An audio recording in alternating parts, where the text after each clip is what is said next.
नमस्कार दोस्तों, स्वागत है आप सभी का आपके अपने YouTube channel study on it पर। मैं आपके लिए हिंदी के बेस्ट क्वेश्चन जो सन 2023 में एसएससी जीडी में पूछे गए थे वो लेकर आया हूं। मैं आपको पीछे भी कई सेट करा चुका हूं हिंदी के, बहुत ही इंपॉर्टेंट प्रश्न है दोस्तों। तो आज हम लोग प्रैक्टिस सेट नंबर 5 जो है हिंदी का सॉल्व करेंगे। एसएससी जीडी हिंदी का प्रैक्टिस सेट नंबर 5 जो आज हम लोग सॉल्व करेंगे। तो बहुत इंपॉर्टेंट क्वेश्चन है दोस्तों और बहुत इंपॉर्टेंट होने वाली है वीडियो भी। तो फ्रेंड्स, यदि अभी तक आपने हमारे चैनल को सब्सक्राइब नहीं किया है तो चैनल को सब्सक्राइब कर लें, और यदि आपको वीडियो अच्छा लगता है तो वीडियो को लाइक करें और हमारी नई वीडियो की अपडेट के लिए जल्द से जल्द बेल आइकन को भी प्रेस कर लें ताकि हमारी नई वीडियो की अपडेट आप तक जल्द से जल्द आ सके। चलिए फ्रेंड्स, शुरू करते हैं, सॉल्व करते हैं हिंदी का प्रैक्टिस सेट नंबर 5। पहला प्रश्न है, सही वर्तनी वाले शब्द का चयन करें। सही वर्तनी वाले शब्द का चयन करें। ऑप्शन नंबर ए उज्जल, ऑप्शन नंबर बी उज्ज्वल, ऑप्शन नंबर सी उजल, ऑप्शन नंबर डी उज्ज्वल। तो उज्जवल जो है कैसे लिखा जाता है वो आपको बताना है। तो उज्ज्वल लिखा जाता है ऐसे। तो उज्ज्वल जो है ऐसे लिखा जाता है। तो उज्ज्वल की वर्तनी किस ऑप्शन में दिखाई दे रही है इसमें? तो उज्ज्वल की सही वर्तनी जो है ऑप्शन नंबर बी में दिखाई दे रही है। उज्ज्वल जो है ऐसे लिखा जाता है। तो ऑप्शन नंबर बी जो है इसका सही आंसर हो जाएगा। अगला प्रश्न है, निम्नलिखित वाक्यों में से शुद्ध वाक्य का चयन करें। निम्नलिखित वाक्यों में से शुद्ध वाक्य का चयन करें। ऑप्शन नंबर ए, काम इसमें होना देर स्वाभाविक था। ऑप्शन नंबर बी, इस काम में देरी होनी स्वाभाविक थी। ऑप्शन नंबर सी, इस काम को देरी होना स्वाभाविक थी। ऑप्शन नंबर डी, इस काम में देरी होना स्वाभाविक था। तो इसमें से सही वाक्य कौन सा है? ऑप्शन नंबर ए देखें तो काम इसमें होना देर स्वाभाविक था, ये तो गलत हो जाता है। ऑप्शन नंबर बी देखें, इस काम में देरी होनी स्वाभाविक थी, ये सही लग रहा है थोड़ा। ऑप्शन नंबर सी, इस काम में देरी होनी स्वाभाविक थी, तो ये भी गलत हो जाता है। ऑप्शन नंबर डी है, इस काम में देरी होना स्वाभाविक था, ये भी गलत हो जाता है। तो सही वाक्य जो है वो हो जाता है, इसमें देरी होनी स्वाभाविक थी। तो ऑप्शन नंबर बी जो है इसका सही आंसर हो जाएगा। अगला प्रश्न है, दिए गए वाक्य के किस भाग में त्रुटि है? दिए गए वाक्य के किस भाग में त्रुटि है? वाक्य है, छात्राओं ने रंगारंग कार्यक्रम में भाग लिया। छात्राओं ने रंगारंग कार्यक्रम में भाग लिया। ऑप्शन नंबर ए रंगारंग, ऑप्शन नंबर बी छात्राओं ने, ऑप्शन नंबर सी भाग लिया, ऑप्शन नंबर डी कार्यक्रम में। तो इसमें किस भाग में त्रुटि है? रंगारंग जो कि बिल्कुल सही लिखा है, छात्राओं ने ये भी बिल्कुल सही लिखा है, भाग लिया ये भी बिल्कुल सही लिखा है, कार्यक्रम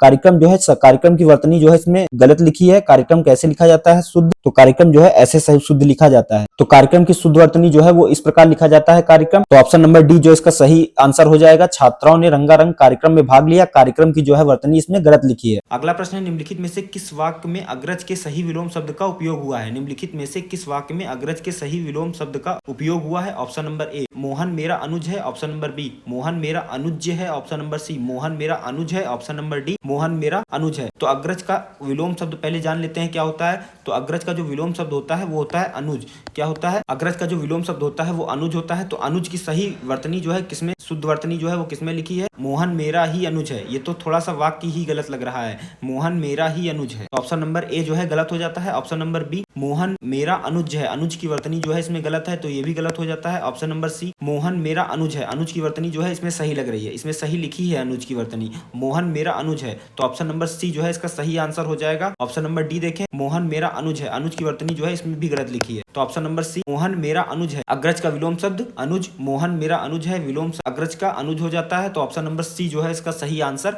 हो जाएगा। अगला प्रश्न है, दिए गए शब्द का विलोम चुने। दिए गए शब्द का विलोम चुने। शब्द है तरुण। ऑप्शन नंबर ए जवान, ऑप्शन नंबर बी पत्ता, ऑप्शन नंबर सी नया, ऑप्शन नंबर डी वृद्ध। तो तरुण का विलोम शब्द क्या होता है? तो तरुण का जो विलोम शब्द होता है वो होता है वृद्ध। तरुण का जो विलोम शब्द होता है वो होता है वृद्ध। अगर हम जवान के विलोम शब्द की बात करें तो जवान का विलोम शब्द सभी को पता ही होगा क्या होता है। जवान का विलोम शब्द जो होता है बुढ़ापा। जवान का विलोम शब्द बुढ़ापा होता है। पत्ता का कोई विलोम शब्द नहीं होता है। नया का विलोम शब्द की बात करें तो नया का विलोम शब्द होता है पुराना। वृद्ध का तो आपको पता ही है, वृद्ध का तरुण होता है। तो वृद्ध का विलोम शब्द तरुण या तरुण का विलोम शब्द वृद्ध। ऑप्शन नंबर डी जो है इसका सही आंसर हो जाएगा। अगला प्रश्न है, सोने को स्वर्ण कहो या डैश उसकी कीमत कम नहीं होती। सोने के पर्याय से उपयुक्त वाक्य में रिक्त स्थान की पूर्ति कीजिए। सोने को स्वर्ण कहो या डैश उसकी कीमत कम नहीं होती। सोने के पर्याय से उपयुक्त वाक्य में रिक्त स्थान की पूर्ति कीजिए। तो सोने का पर्यायवाची आपको बताना है। ऑप्शन नंबर ए हीरक, ऑप्शन नंबर बी अभ्रक, ऑप्शन नंबर सी नीलम, ऑप्शन नंबर डी कंचन। जो सोने का जो पर्यायवाची शब्द होता है वो होता है कंचन। क्या होता है? कंचन। सोने का जो पर्यायवाची शब्द होता है वो होता है कंचन। तो सोने को स्वर्ण कहो या कंचन उसकी कीमत में कमी नहीं होती। ऑप्शन नंबर डी, सोने को स्वर्ण कहो या कंचन उसकी कीमत कम नहीं होती। ऑप्शन नंबर डी जो है इसका सही आंसर हो जाएगा, सोने का पर्यायवाची कंचन। अगला प्रश्न है, दिए गए शब्द के समानार्थी शब्द का चयन करें। दिए गए शब्द के समानार्थी शब्द का चयन करें। शब्द है गर्मी। ऑप्शन नंबर ए मृषण, ऑप्शन नंबर बी निदाह, ऑप्शन नंबर सी दीवा, ऑप्शन नंबर डी वासर। तो गर्मी का जो समानार्थी शब्द होता है वो आपको बताना है क्या होता है। गर्मी का समानार्थी शब्द क्या होता है? तो गर्मी का जो समानार्थी शब्द होता है वो होता है ऑप्शन नंबर बी निदाग। निदाह जो है ऑप्शन नंबर बी इसका सही आंसर हो जाएगा। अगर हम मृषण के समानार्थी शब्द की बात करें तो मृषण का जो समानार्थी शब्द होता है वो होता है कोमल, मुलायम, मृदु, स्निग्ध। कोमल, मुलायम, मृदु, स्निग्ध जो है वो मृषण का समानार्थी शब्द हो जाता है। दीवा के अगर हम समानार्थी शब्द की बात करें तो दीवा का समानार्थी शब्द हो जाता है दीपक, दिवस, दिन, वासर, याम। दीपक, दिवस, दिन, वासर, याम। अगर वासर के समानार्थी शब्द की बात करें तो वासर का और दीवा का जो है वो सेम ही हो जाएगा। वासर और दीवा का जो है सेम ही हो जाएगा। गर्मी का समानार्थी शब्द निदाह, तो ऑप्शन नंबर डी जो है इसका सही आंसर हो जाएगा। अगला प्रश्न है बिना विचारे किया गया विश्वास वाक्यांश के लिए एक शब्द दीजिए। बिना विचारे किया गया विश्वास वाक्यांश के लिए एक शब्द दीजिए। तो बिना विचारे किया गया विश्वास के लिए एक शब्द क्या हो जाएगा? ऑप्शन नंबर ए गोपनीय, ऑप्शन नंबर बी विश्वासु, ऑप्शन नंबर सी अंधविश्वास, ऑप्शन नंबर डी विश्वास। तो बिना विचारे किया गया विश्वास अंधविश्वास, बिना विचारे किया गया विश्वास अंधविश्वास, ऑप्शन नंबर सी इसका सही आंसर हो जाएगा। गोपनीय किसे कहते हैं? तो गोपनीय उसे कहते हैं जो छिपाने योग्य है। गोपनीय उसे कहते हैं जो छिपाने योग्य हो। और बिना विचारे किया गया विश्वास अंधविश्वास, ऑप्शन नंबर सी इसका सही आंसर हो जाएगा। अगला प्रश्न है निम्नलिखित में से उस विकल्प का चयन करें जो त्रिशंकु होना मुहावरे का अर्थ व्यक्त करता है। निम्नलिखित में से उस विकल्प का चयन करें जो त्रिशंकु होना मुहावरे का अर्थ व्यक्त करता है। ऑप्शन नंबर ए अधर में लटकना, ऑप्शन नंबर बी संकालू होना, ऑप्शन नंबर सी सब जगह रहने वाला, ऑप्शन नंबर डी इधर उधर होना। तो त्रिशंकु होना मुहावरे का सही अर्थ क्या हो जाता है? तो वो हो जाता है अधर में लटकना। अधर में लटकना जो है वो त्रिशंकु होना मुहावरे का सही अर्थ हो जाता है। ऑप्शन नंबर ए जो है इसका सही आंसर हो जाएगा। अगला प्रश्न विकल्पों में दिए गए शब्दों में से उचित शब्द से निम्न वाक्य पूर्ण करें। विकल्पों में दिए गए शब्दों में से उचित शब्द में से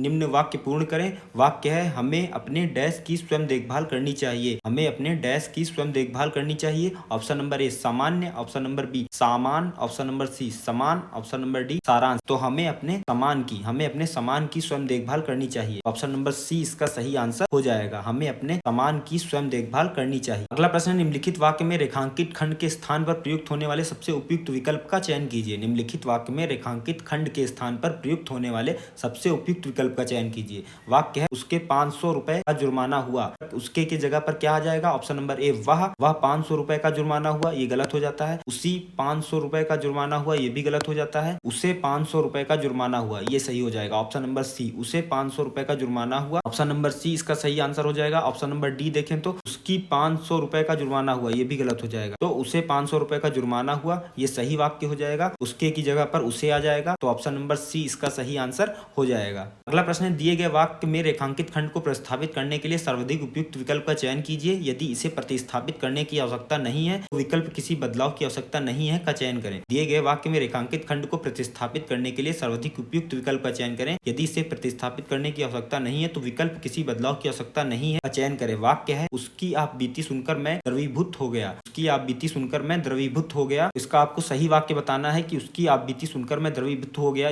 द्रवीभूत हो गया इसका सही वाक्य क्या होगा? इसमें किसी बदलाव की आवश्यकता नहीं है, ये तो गलत हो जाता है। बदलाव की आवश्यकता है क्योंकि ये जो है गलत वाक्य लिखा है। उसकी आप बीती सुनकर मैं द्रवीभूत हो गया, द्रवीभूत जो लिखा है वो गलत लिखा है। ऑप्शन नंबर बी देखें हम, आप बीती सुनकर मैं द्रवीभूत हो गया। द्रवीभूत की वर्तनी जो है सही लिखी है, आप बीती सुनकर मैं द्रवीभूत हो गया। ऑप्शन नंबर सी देखें तो आप बीती सुनकर मैं द्रवीभूत हो गया, ये भी गलत लिखा है। अगर ऑप्शन नंबर डी देखें तो आप बीती सुनकर मैं द्रवीभूत हो गया, इसमें द्रवीभूत लिखा है, ये भी गलत हो गया। तो आप बीती सुनकर मैं द्रवीभूत हो गया, ऑप्शन नंबर बी जो है सही आंसर हो जाएगा। आप बीती सुनकर मैं द्रवीभूत हो गया, ऑप्शन नंबर बी इसका सही आंसर हो जाएगा। ऑप्शन नंबर बी में जो है द्रवीभूत की वर्तनी सही लिखी है। अगला प्रश्न है निम्नलिखित में से कौन सा वाक्य संज्ञा के प्रयोग की दृष्टि से सर्वाधिक उपयुक्त है? निम्नलिखित में से कौन सा वाक्य संज्ञा की दृष्टि से सर्वाधिक उपयुक्त है? ऑप्शन नंबर ए उन्नति के मार्ग में बड़े दुख हैं, ये तो गलत हो जाता है, इस प्रकार तो नहीं होता है। उन्नति के मार्ग में बड़े दुख हैं, ये गलत वाक्य है। ऑप्शन नंबर बी उन्नति के मार्ग में अनेक बाधाएं हैं, ये सही हो जाता है। ऑप्शन नंबर सी उन्नति के मार्ग में बहुत सकट है, सकट नहीं संकट होता है, ये भी गलत हो जाता है। ऑप्शन नंबर डी उन्नति के मार्ग में बहुत आपत्ति है, आपत्ति नहीं होता है। उन्नति के मार्ग में अनेक बाधाएं हैं, उन्नति के मार्ग में अनेक बाधाएं हैं। तो वाक्य संज्ञा के प्रयोग की दृष्टि से सर्वाधिक उपयुक्त विकल्प कौन सा है? उन्नति के मार्ग में अनेक बाधाएं हैं। अगला प्रश्न है निम्नलिखित में से किस वाक्य में सर्वनाम के प्रयोग संबंधी अशुद्धि है? निम्नलिखित में से किस वाक्य में सर्वनाम के प्रयोग संबंधी अशुद्धि है? ऑप्शन नंबर ए मैं आपके केबिन में बैठा था, ऑप्शन नंबर बी सभी छात्र अपने अपने घर जाएं, ऑप्शन नंबर सी सबकी अपनी अपनी मजबूरियां थी, ऑप्शन नंबर डी जो लोग अंदर आना चाहते हैं वह आ सकते हैं। तो निम्नलिखित में से किस वाक्य में सर्वनाम प्रयोग संबंधी अशुद्धि है? तो वो हो जाता है जो लोग अंदर आना चाहते हैं वो आ सकते हैं, जो लोग अंदर आना चाहते हैं वो आ सकते हैं। इसमें सर्वनाम संबंधी जो है अशुद्धि है, तो ऑप्शन नंबर डी जो है इसका सही आंसर हो जाएगा। अगला प्रश्न है निम्नलिखित प्रश्न में 4 विकल्पों में से उस विकल्प का चयन करें जो कोष्ठक में दिए गए शब्द के तत्सम रूप का सही विकल्प है। निम्नलिखित प्रश्न में 4 विकल्पों में से उस विकल्प का चयन करें जो कोष्ठक में दिए गए शब्द के तत्सम रूप का सही विकल्प है। वाक्य है मेरे मामा के घर में एक बहुत ही सुंदर घड़ी टंगी हुई है। तो घड़ी का आपको तत्सम रूप बताना है कि मेरे मामा के घर में एक बहुत सुंदर घड़ी टंगी हुई है। घड़ी का तत्सम रूप क्या होता है? ऑप्शन नंबर ए घोटक, ऑप्शन नंबर बी घटिका, ऑप्शन नंबर सी घट, ऑप्शन नंबर डी घृत। तो घड़ी का जो तत्सम रूप होता है हो जाता है घटिका। क्या होता है? घटिका। घड़ी का तत्सम रूप घटिका। मेरे मामा के घर में एक बहुत ही सुंदर घटिका टंगी हुई है। तो ऑप्शन नंबर बी घड़ी का तत्सम रूप घटिका इसका सही आंसर हो जाएगा। अगला प्रश्न एक पैराग्राफ है। आपको पता ही होगा कि 5 क्वेश्चंस का एक पैराग्राफ आता है जो कि बहुत ही इंपॉर्टेंट होता है। इसको आपने अगर सॉल्व कर लिए तो आपके 5 क्वेश्चन जो है सही सही बन जाते हैं। तो इसको जरूर से जरूर सॉल्व करिए। चलिए देख लेते हैं। दिए गए गद्यांश में कुछ शब्द हटा दिए गए हैं। नीचे दिए विकल्पों की सहायता से प्रत्येक संख्या के लिए सबसे उपयुक्त विकल्प का चयन करें। गद्यांश के अतिरिक्त स्थान 1 के लिए सर्वाधिक उपयुक्त शब्द होगा। तो पैराग्राफ पढ़ लेते हैं। पैराग्राफ क्या होगा? तो पैराग्राफ है हमें विचार नहीं चाहिए डैश हमारे पास बहुत हैं। हमें विचार नहीं चाहिए डैश हमारे पास बहुत हैं। ऑप्शन नंबर ए विचार, ऑप्शन नंबर बी सोच, ऑप्शन नंबर सी आचार, ऑप्शन नंबर डी आचार। तो हमें विचार नहीं चाहिए हमारे पास विचार बहुत हैं। हमें विचार नहीं चाहिए हमारे पास विचार बहुत हैं। तो ऑप्शन ए जो है इसका सही आंसर हो जाएगा। रिक्त स्थान 1 के लिए सर्वाधिक उपयुक्त विकल्प विचार। हमें विचार नहीं चाहिए विचार हमारे पास बहुत हैं। तो ऑप्शन नंबर ए इसका सही आंसर हो जाएगा। अगला है गद्यांश के अतिरिक्त स्थान 2 के लिए सर्वाधिक उपयुक्त शब्द होगा। गद्यांश के अतिरिक्त स्थान 2 के लिए सर्वाधिक उपयुक्त शब्द होगा हमें विचार नहीं चाहिए विचार हमारे पास बहुत हैं। हमें विचारों को डैश करने वाले लोगों मिस्त्रियों कलाकारों की आवश्यकता है। हमें विचारों को डैश करने वाले लोगों मिस्त्रियों कलाकारों की आवश्यकता है। रिक्त स्थान 2 की जगह पर क्या आ जाएगा? ऑप्शन नंबर ए कार्यान्वित, ऑप्शन नंबर बी क्रियावित, ऑप्शन नंबर सी कार्यान्वित, ऑप्शन नंबर डी कार्यवित। तो हमें विचारों को कार्यान्वित करने वाले मिस्त्रियों कलाकारों की आवश्यकता है। तो ऑप्शन नंबर सी जो है इसकी जगह पर आ जाएगा कार्यान्वित। हमें विचारों को कार्यान्वित करने वाले लोगों मिस्त्रियों कलाकारों की आवश्यकता है। ऑप्शन नंबर सी इसका सही आंसर हो जाएगा। अगला है गद्यांश के अतिरिक्त स्थान 3 के लिए सर्वाधिक उपयुक्त शब्द होगा। हमें विचार नहीं चाहिए विचार हमारे पास बहुत हैं। हमें विचारों को कार्यान्वित करने वाले लोगों मिस्त्रियों कलाकारों की आवश्यकता है। इंजीनियरों कारीगरों की जो देश का डैश कर सकें। इंजीनियरों कारीगरों की जो देश का डैश कर सकें। ऑप्शन नंबर ए निर्माण, ऑप्शन नंबर बी कल्याण, ऑप्शन नंबर सी रक्षण, ऑप्शन नंबर डी पालन। तो इंजीनियरों कारीगरों की जो देश का निर्माण कर सके। क्या कर सकें? देश का निर्माण कर सकें। तो ऑप्शन नंबर ए जो है इसका सही आंसर हो जाएगा। रिक्त स्थान 3 की जगह पर निर्माण आ जाएगा। अगला है गद्यांश के रिक्त स्थान 4 के लिए सर्वाधिक उपयुक्त शब्द होगा। गद्यांश के रिक्त स्थान 4 के लिए सर्वाधिक उपयुक्त शब्द होगा। पैराग्राफ है हमें विचार नहीं चाहिए विचार हमारे पास बहुत हैं। हमें विचारों को कार्यान्वित करने वाले लोगों मिस्त्रियों कलाकारों की आवश्यकता है। इंजीनियरों कारीगरों की जो देश का निर्माण कर सके।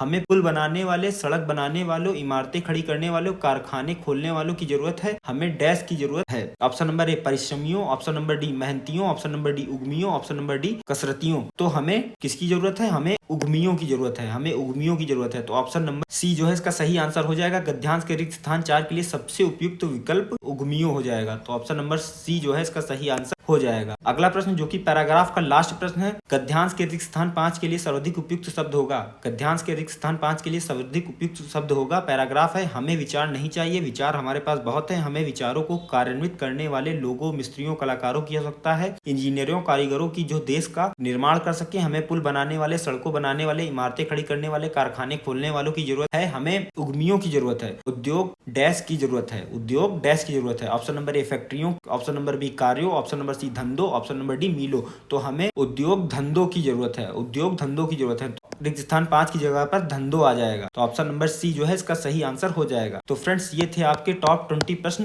जो पिछले वर्ष जो है एसएससी जीडी सन 2023 के एग्जाम में पूछे गए थे। बहुत इंपॉर्टेंट प्रश्न है और इसी पैटर्न के आधार पर प्रश्न आते हैं। तो फ्रेंड्स यदि आपको वीडियो अच्छा लगा हो तो वीडियो को लाइक करें। यदि अभी तक आपने हमारे चैनल को सब्सक्राइब नहीं किया है तो हमारे चैनल को सब्सक्राइब कर लें और हमारी नई वीडियो की अपडेट के लिए जल्द से जल्द बेल आइकन को भी प्रेस कर लें ताकि हमारी नई वीडियो की अपडेट आप तक जल्द से जल्द आ सके। Thanks for watching. मिलते हैं आपसे नेक्स्ट क्लास में।